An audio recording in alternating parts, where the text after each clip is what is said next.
എന്റെ ദിവസം തുടങ്ങുന്നത് ഡിസ്ട്രിബ്യൂട്ടറിന്റെ ഓഫീസിൽ നിന്നുമാണ്.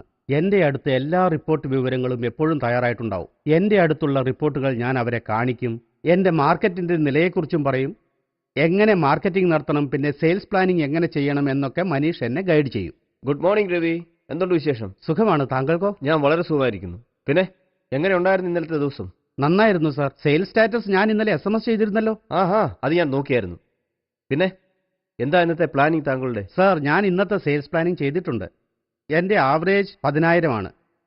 ഈ ആഴ്ച എന്റെ നോട്ടം സിന്തോൾ ഡിയോ സോപ്പിന്റെ ഡിസ്ട്രിബ്യൂഷനിലേക്കാണ്. 300 രൂപയിലും അധികം കച്ചവടം നടക്കുന്ന എല്ലാ കടകളിലും ഞാൻ കുറഞ്ഞ പക്ഷം 3 സെറ്റ് സോപ്പ് നൽകാൻ പ്ലാൻ ചെയ്തിട്ടുണ്ട്. ഗുഡ്. പിന്നെ സെയിൽസിന്റെ കൂടെ വീട്ടിലെ മർച്ചൻഡൈസിങ്ങിന്റെ കാര്യം ശ്രദ്ധിക്കുന്നുണ്ടോ? സാർ, ഞാൻ ആദ്യം തന്നെ POP സാധനങ്ങളെല്ലാം എടുത്തിട്ടുണ്ട്. എവിടെയെല്ലാം ഞാൻ സിന്തോൾ ഡിയോയുടെ വിൽപ്പന നടത്തുന്നുവോ അവിടെയെല്ലാം ഞാൻ പോസ്റ്റർ ഒട്ടിക്കും. ഗുഡ്. പിന്നെ നമ്പർ 1ന്റെ സ്കീം? അതെ സാർ.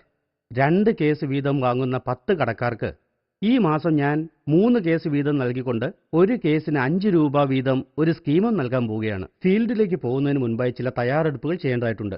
അതെന്തൊക്കെയാണെന്ന് നോക്കാം. ഞാൻ എപ്പോഴും എല്ലാ തയ്യാറെടുപ്പുകളോടുമാണ് ഫീൽഡിലേക്ക് പോകുന്നത്. എന്റെ ബാഗിൽ DSR, ഡീലർ കാർഡ് ബുക്ക്, ഉൽപ്പന്നത്തിന്റെ ബ്രോഷർ, POP സാധനങ്ങൾ, പിന്നെ മർച്ചൻഡൈസിംഗ് കിറ്റും കരുതാറുണ്ട്. സാർ, എപ്പോഴും ബീറ്റിൽ എന്റെ ആവറേജ് 10,000 രൂപയാണ്. പക്ഷെ താങ്കൾ പറഞ്ഞ പ്രകാരം ഈ ആഴ്ച നമ്മുടെ സിന്തോൾ ലൈമിന്റെയും ഡിയോയുടെയും പരസ്യം ഉണ്ടാകുമെന്നാണല്ലോ. അതുകൊണ്ട് ഞാൻ മറ്റു ഉൽപ്പന്നങ്ങളുടെ കൂടെ ഈ 2 ഉൽപ്പന്നങ്ങളുടെ വിൽപ്പന കൂടുതലായി പ്ലാൻ ചെയ്തിട്ടുണ്ട്. ഗുഡ്.